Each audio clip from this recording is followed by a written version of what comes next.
My family thought I was too dirty for their fancy Christmas Eve, but not for my minor paychecks. So I cut them off. Hey Reddit, buckle up and get ready for one mother of all clusterfucks. Grab some snacks. You're gonna need those. And settle in for the long haul. I, 29 male, was always the family disappointment. Grew up in this San Francisco neighborhood where my parents were stretching every dollar just to seem like they had money.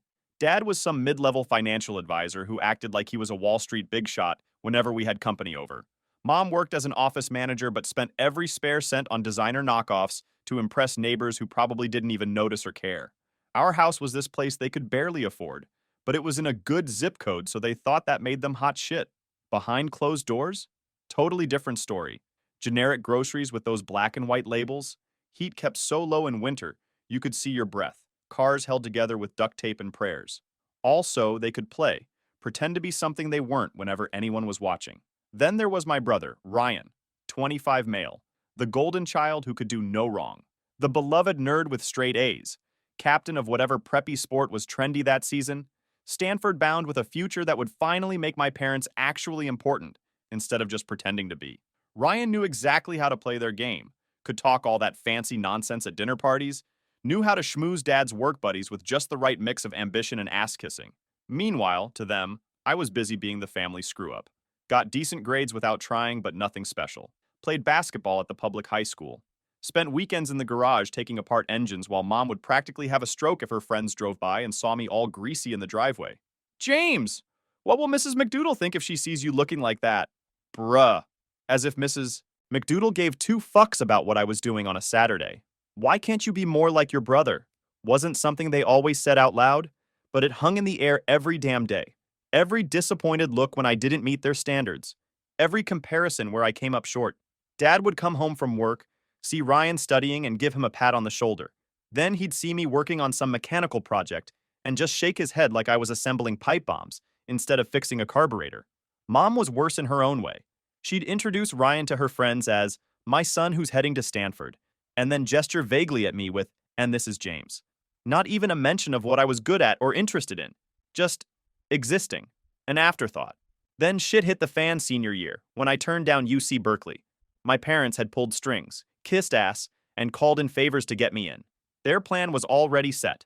I'd major in finance or pre-law, join the right frat, meet the right people, and eventually become a respectable carbon copy of every other suit-wearing drone they admired. Instead, I told them I was moving to Arizona to work in mining. And LOL, let me tell you, that drove them insane. Thought my mom was gonna faint right there in the kitchen. Dad's face turned so red I thought his head might actually explode. Mining? Are you out of your mind? Dad practically shouted, slamming his hand down on the counter. Nobody in our circle works with their hands. We've invested everything to give you opportunities. No, you invested everything in trying to make me Ryan 2.0, I shot back. The mining gig actually paid insanely well, more than most college grads would make for years. But of course, that didn't matter to them. Dirty hands meant dirty class status, and that was unforgivable in their world of fake appearances. Ryan, home from Stanford that weekend, just watched the whole blow up with this smug little smile. Later, he cornered me in the kitchen while I was grabbing a soda. You know this rebellious phase is just embarrassing everyone, right? Just go to Berkeley, get the degree, and stop being such a pain in the ass. I remember looking at him and realizing he actually believed the bullshit. He wasn't just playing along. He had fully bought into the importance of appearances, the value of proper careers, the whole status-obsessed worldview our parents had been pushing. When I loaded up my truck to leave, Mom did the whole dramatic crying routine while Dad lectured me one more time about wasting my potential. Ryan didn't even show up. Too busy with some frat party or whatever. He texted me later. Have fun playing in the dirt. Don't come crawling back when you realize you've screwed up. I remember cranking up some Metallica and not looking back as I hit the highway. With every mile marker between me and San Francisco, I could literally feel the weight lifting off my shoulders. For the first time in my life, I wasn't being measured against their bullshit yardstick. No more pretending to care about the right schools, or the right careers, or the right neighborhoods. I was finally going to do what I knew was right for me, pointing my truck east toward the desert, toward a future I actually wanted, rather than one that would look good at my parents' dinner parties. So, the first couple years in Arizona were brutal. Mining kicks your ass every single day. 12-hour shifts in conditions that would make most college boys quit in the first hour. Dangerous as hell, physically exhausting, and dirty in ways you can't even imagine until you've been there. Breathing in dust, working in tight spaces where the walls could collapse on you any second, equipment that could take your arm off if you weren't paying attention. My first day, this old-timer named Hank took one look at me, clean-cut city boy with soft hands and a nervous smile, and just shook his head. "Give him 2 weeks," he told the shift supervisor, not even bothering to lower his voice. Those first few months, I'd drag myself back to my crappy little apartment, body aching in places I didn't know could ache, too tired to even shower sometimes. Just fall face first onto the mattress, set my alarm for 4:30 a.m., and do it all again the next day. Blisters turned to calluses. Muscles I never knew I had got stronger. My soft hands hardened up. 3 weeks in, Hank nodded at me in the locker room. "Still here, huh?" And let me say that nod was worth more than any A+ I'd ever gotten in school. There was something real about the work that felt right. I wasn't pretending to be someone I wasn't. The guys I worked with didn't give a rat's ass about what neighborhood I grew up in or what college I didn't attend. They cared if you worked hard, didn't whine too much, had their backs in tight spots, and could take a joke. For the first time in my life, I was judged by what I actually did, not the image I projected. Honest work, honest judgment. I busted my ass and moved up fast. Started as a basic underground miner, got certified on every piece of equipment I could, worked my way up to shift supervisor in record time, then operations manager by 27. Turned out I had a knack for the logistics and business side. I just couldn't stand learning that stuff from textbooks in some fancy lecture hall with professors who'd never moved from their chair. The supervisor who promoted me, this grizzled guy named Mike, who'd been in the business for 30 years, told me straight up, "You're smart about real stuff that matters down here." Best compliment I ever got. I saved every penny I could, lived in the same crappy little apartment, while guys making half what I did were buying new trucks they couldn't afford and blowing cash every weekend. After 5 years of grinding, I had enough saved to make some moves. Invested in mining equipment, bought into the company, started consulting for other operations in the region. The money got serious. Like, really serious. More than Dad made pushing papers around at his financial firm, that's for sure. But I kept living the same way. Same pickup truck, same worn jeans, same local dive bar on Fridays. Didn't see the point in changing. I liked my life. Liked who I'd become. No fancy watch or designer clothes could improve on the feeling of building something real. During those years in Arizona, I'd still visit my family back in San Francisco a few times a year. My parents didn't actually cut me off. They just made sure I understood they viewed my career choice as a temporary phase before I'd come to my senses. Dad would introduce me to his friends with that awkward explanation. "This is James. He's working in mining right now, but looking at options." Mom would casually leave college brochures on my bed during visits. Ryan would ask with fake concern if the manual labor was getting too hard on my body yet. I'd just roll my eyes and brush it off. What else could I do? They were still my family, and part of me still wanted their approval. So I'd bite my tongue when Mom would wince at my rough language, or Dad would change the subject whenever I talked about work. I figured eventually they'd get it, that my success would speak for itself. Man, was I wrong about that. But eventually, my success news made its way back to San Francisco. The calls started coming in. First from Mom, all sweet and curious about how I was doing out there in the desert. Then Dad, grudgingly acknowledging that I'd found my footing in my unusual career choice. I kept it civil but distant. "Yeah, things are good," I'd tell Mom. "Business is expanding." Never giving details about how much I was actually making or what I owned. Water under the bridge, I told myself. Then came their money problems. It started with hints dropped into conversation. Dad mentioned market downturns. Mom talked about possibly scaling back her charity committees. Just casual comments designed to get me to offer help. "Your father and I are thinking about renovating the kitchen, but with the market so volatile," Mom would trail off, waiting for me to jump in. "Ryan's startup needs a bit of capital to get through this quarter." Dad would mention, like we were discussing the weather. At first, I thought I'd finally get validation from them. I helped without thinking twice, paid for their home renovation, invested in Ryan's tech venture that I knew was doomed from the start, covered the country club dues when Dad's firm had a bad year. I even set up monthly transfers into my parents' account to keep them comfortable, no questions asked. It felt good, in a petty way, to be the one they turned to, the one they needed. These were the same people who thought my career choice was something to be ashamed of, who'd written me off as the family failure.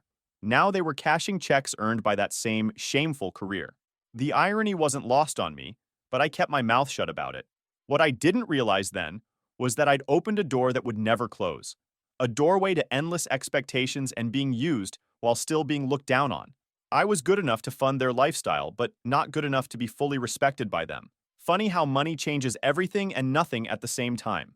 But one day, a call from my mother changed everything. I was in my apartment, planning what expensive bottle of whiskey to bring to Christmas Eve like the good son I thought I was. Macallan 18? Blanton's? I was actually hyped about seeing my family because it's been months. My phone lit up with Mom's name and I answered expecting the usual, "What time are you getting here?" convo. Instead, I got hit with the most WTF statement ever. "Hey, Mom," I said, keeping it neutral. "James, darling, how are you?" Then she finally got to the point. About Christmas Eve dinner. "We're doing things a bit differently." "Different how?" I asked, already feeling my guard go up. "Well, Ryan's bringing his new girlfriend. She's a Caldwell, you know, of the Boston Caldwells. And her parents will be joining us. And your father's new partners will be there with their wives. It's going to be quite elevated this year." Elevated. Jesus Christ. The way she said it made it sound like they were hosting the royal family instead of just another stuffy dinner with stuffy people. I waited, knowing where this was going. "And with your schedule being so busy with all your projects," she continued, her voice getting that fake concerned tone, "we thought perhaps you'd prefer to skip this one. We can do a separate family gathering after the holidays. Something casual when you're in town next." Translation. You and your blue-collar ass don't fit the image we want to project to Ryan's fancy girlfriend's parents and Dad's business associates. Then she continued, "Listen, honey, it's just that your grandparents will be there too. And you know how they are. And Uncle Roger too, with his new partners at the law firm. We just don't want any scenes. You being so different, you know. Different. That's the word that got me. I was a minor and damn proud of it. Being uninvited from Christmas Eve because I was a minor? That was a whole new level of rejection. I could hear Dad in the background, but of course, he didn't have the spine to get on the phone himself. Classic Dad move, letting Mom do the dirty work. "Are you serious?" I asked, my voice dropping an octave. I was angry. Mom kept talking like she was doing me a favor. "It's just for the best. We can catch up at New Year's or maybe over the phone. It's just one night. Just one night." Like asking to be treated like an actual member of the family was me being dramatic. Like my dirty minor hands might leave smudges on their perfect holiday. "Mom, I'm your son. Why are you doing this?" She sighed. "You know we love you, but you have to understand how it is. People talk. Your cousin already mentioned how awkward it might be with his Goldman Sachs colleagues there. We don't want drama on Christmas Eve." Translation. Grandpa might make comments about my unfortunate career choice. Uncle Roger might be embarrassed to introduce me as family to his fancy lawyer friends, and my parents cared more about keeping up appearances than including their own kid. My existence was the drama they wanted to avoid. My silence must have been uncomfortable because Mom added, "Try to understand, okay? We'll save you some leftovers. You can come after that night, though." Leftovers. Like I was some stray dog they'd throw scraps to after the real family finished eating. I hung up before she could respond, my hand actually shaking. 3 years of financially supporting their lifestyle, bailing out Ryan's failed ventures, being their emergency fund, and I still wasn't good enough to sit at their table. My phone buzzed almost immediately with a text from Ryan. "Mom says you're being difficult about Christmas Eve. Just go with it this time. The Caldwells are important connections. We'll make it up to you. Don't be a jerk." I didn't bother responding. There was nothing to say.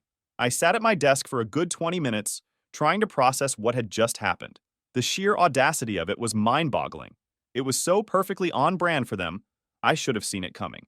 They'd always been experts at making me feel like I wasn't good enough, even when I was literally funding their lifestyle.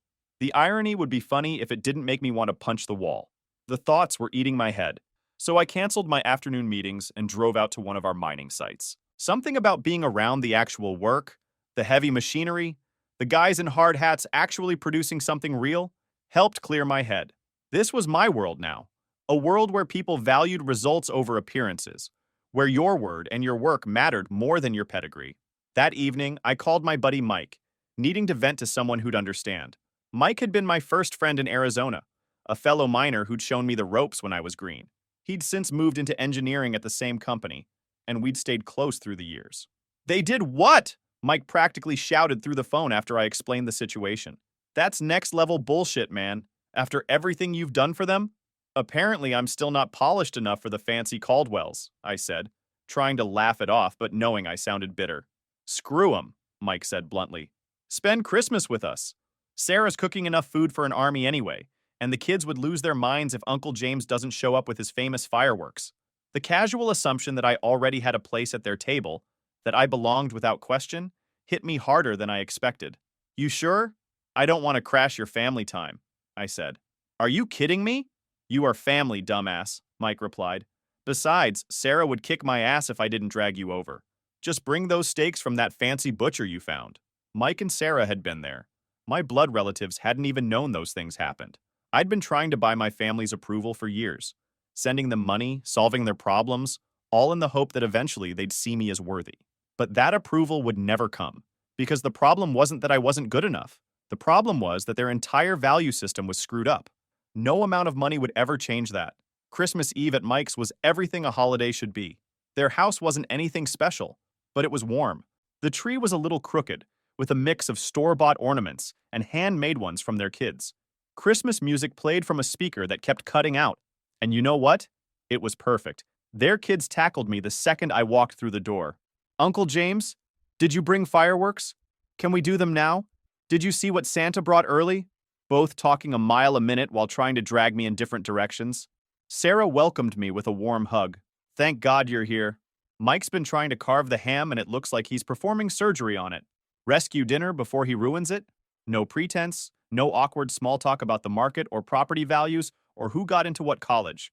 Just immediate inclusion, like I'd always been part of the family. Which, in all the ways that actually mattered, I had been for years.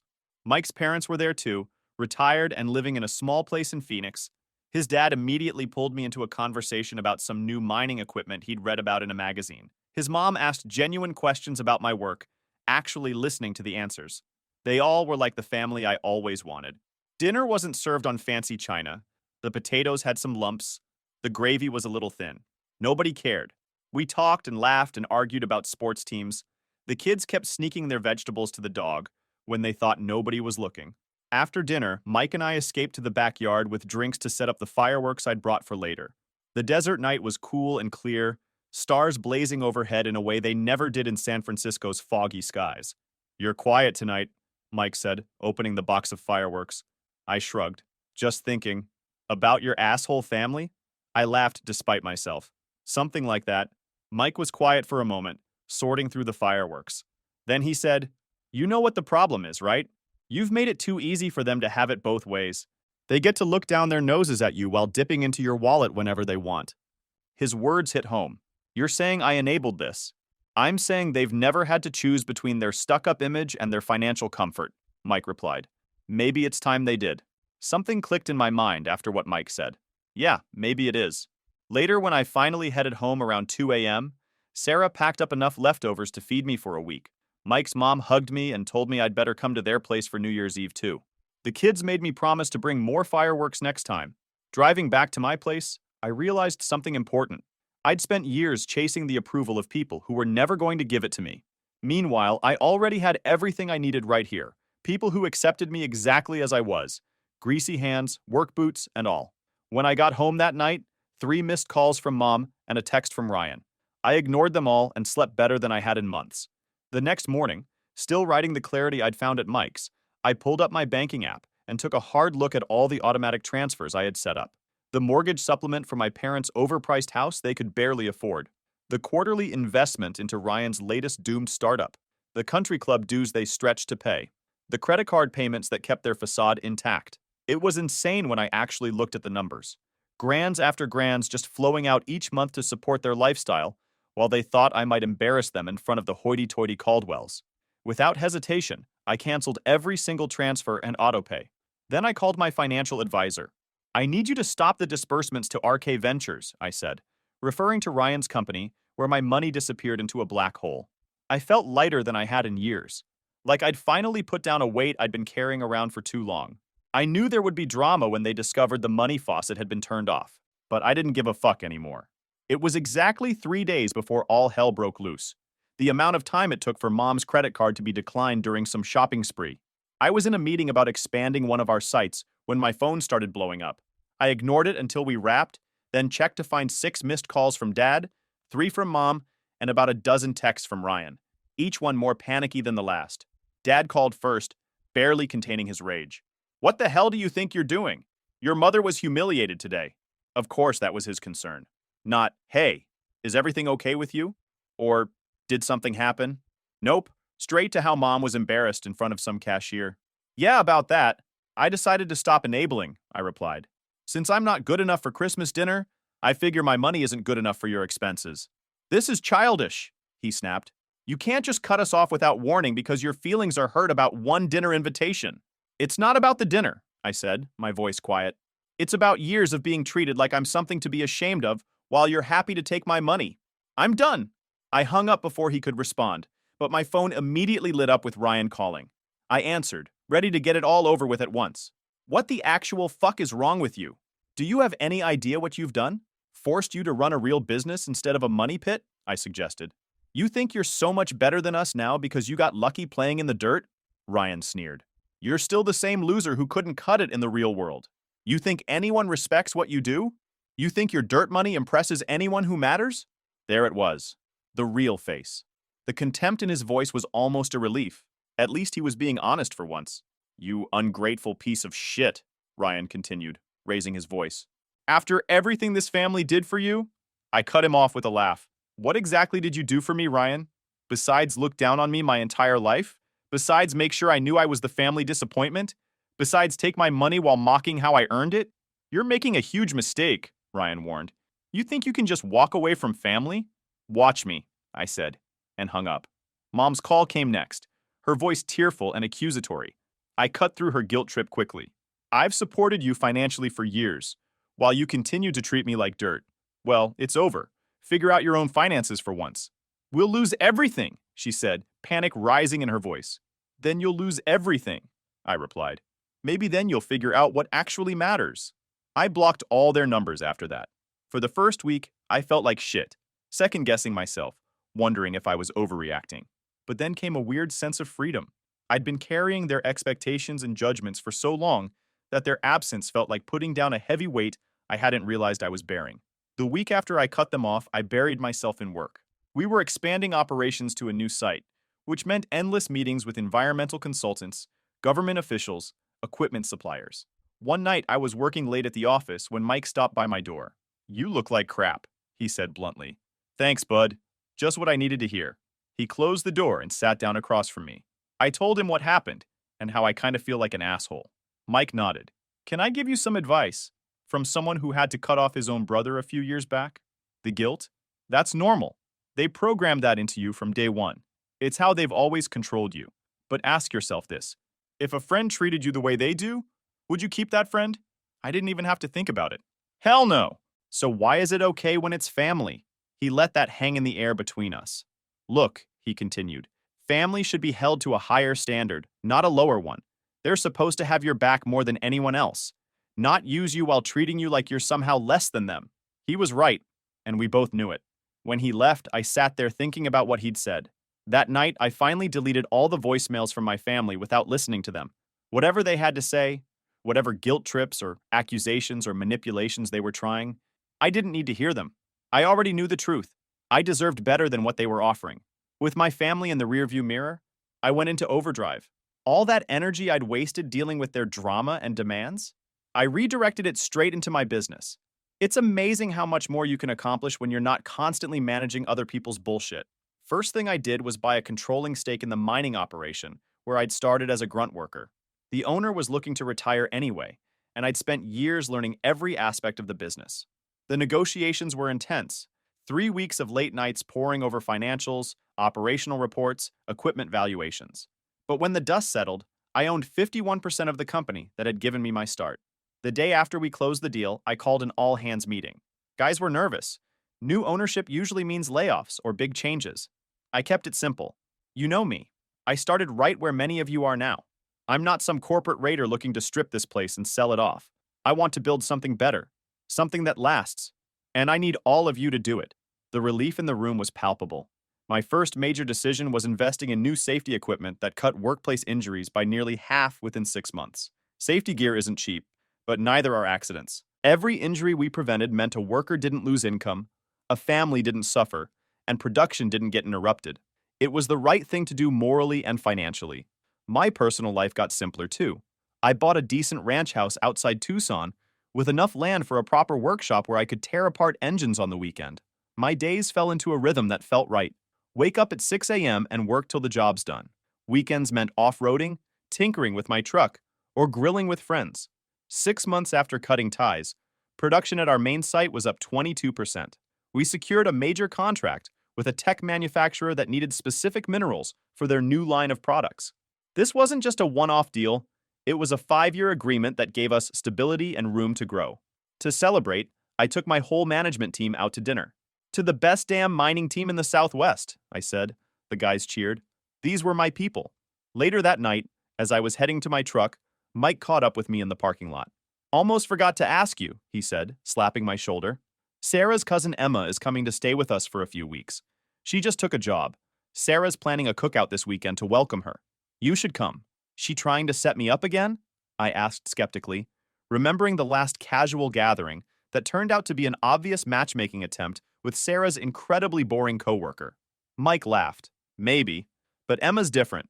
Sarah says she's brilliant, but can't stand academic bullshit artists. Sounds like your type." I rolled my eyes but agreed to come. Good food, good company, and if Sarah's cousin was terrible, I'd just hang out with the kids and the dog like I usually did at these things. Turned out Emma was the real deal. No pretension.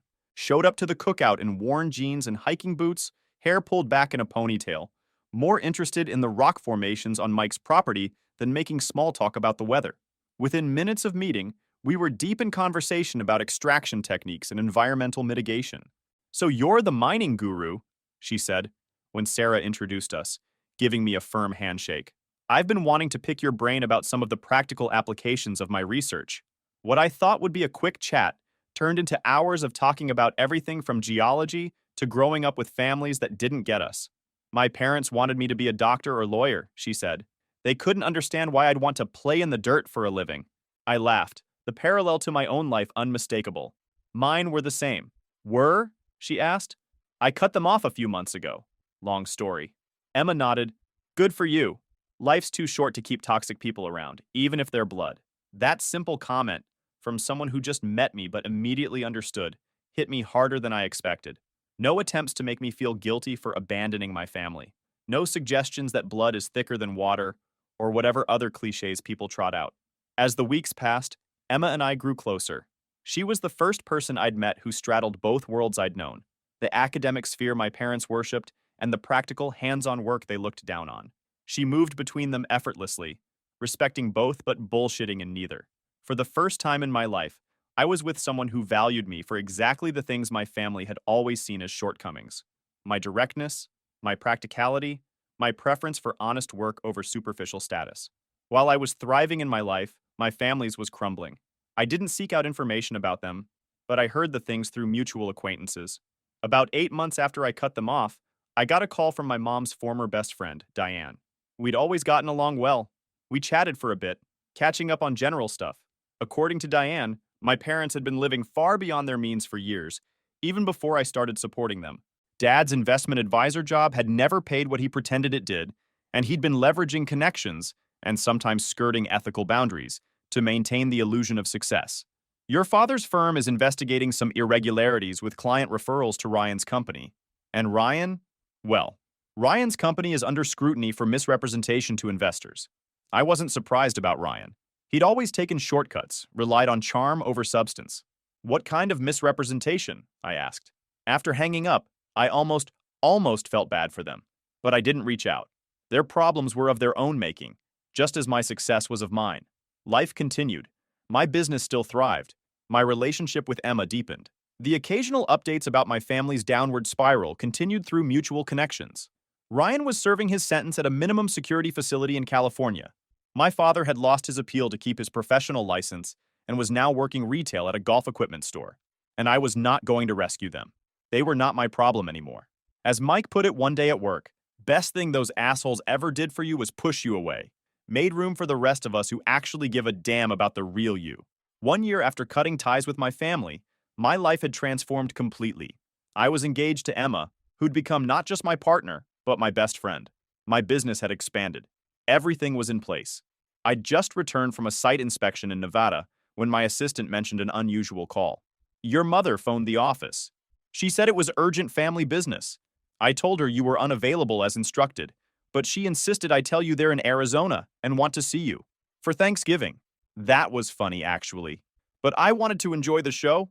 I should have declined immediately, but I was curious, though. So I agreed to meet them at a hotel restaurant in Tucson. Emma offered to come with me, but this was something I needed to handle alone. I arrived early. When they entered the restaurant, the physical change in them was shocking. Dad looked different. His once commanding posture diminished. Mom had lost weight, her designer clothes replaced by simpler attire. Ryan wasn't with them, of course. He was still in prison. James, Mom said, thank you for seeing us. I nodded, gesturing for them to sit. No hugs, no handshakes. You look well, Dad said stiffly. Business must be good. It is, I said. Why are you here? Mom glanced at Dad. It's Thanksgiving. We wanted to see you. It's been a year. A year since I cut you off financially, I corrected. Not a year since you treated me like an embarrassment. After the awkward silence, Dad went on, this past year has been difficult. We lost a lot. The house, my job, our standing. I heard. Ryan's fraud didn't help, I imagine. Where is he? Mom hesitated. Serving his sentence in California. Dad cleared his throat. Look, son, we're in a financial bind. Legal fees, lost investments, my reputation. You need money, I said flatly. Mom corrected, reaching for my hand. I didn't take it. Family helps family. I'm sorry you're struggling, I said. But I can't help you. Can't or won't? Dad asked, the old authority creeping in. Both, I answered. My money is tied up in my business, my foundation, and my future with Emma. Emma? Mom asked. My fiancé. Mom looked surprised. Dad slumped. There's nothing you can do? I started over once, I said, when I left with nothing. Worked brutal shifts to build something. Learned that family isn't just blood. It's who actually gives a damn. I stood, ending the conversation. I wish you well, but I'm not your solution. Mom was stunned. You're just walking away? From your own family? You became this heartless? Sure, let's go with heartless. It's a lot easier than admitting you only care now because your bank account's on life support. Then I walked out, leaving them staring at the $30 I tossed for their drinks. Emma was waiting at home. Later that day, we headed over to Mike and Sarah's for Thanksgiving. Their place was packed with friends, kids running everywhere, football on the TV, and the smell of home cooking. Mike cornered me by the fridge. So, how'd the family reunion go? Great, I replied. He nodded. Good, screw 'em. I laughed. Then Sarah's brother Dave joined us. Yes, screw those. We laughed. He had no idea what we were talking about. The conversation moved on to Dave's Nightmare X, then to the football game, then to Mike's new truck. Life was good, and I couldn't be more grateful. Edit 1. Holy crap. Didn't expect this to blow up overnight. RIP my inbox. Thanks for all the comments and the kind words. Really appreciate it, fam. Edit 2. To the geniuses suggesting, but they're still your family. Congratulations on completely missing the entire point. Your medal for family loyalty is in the mail.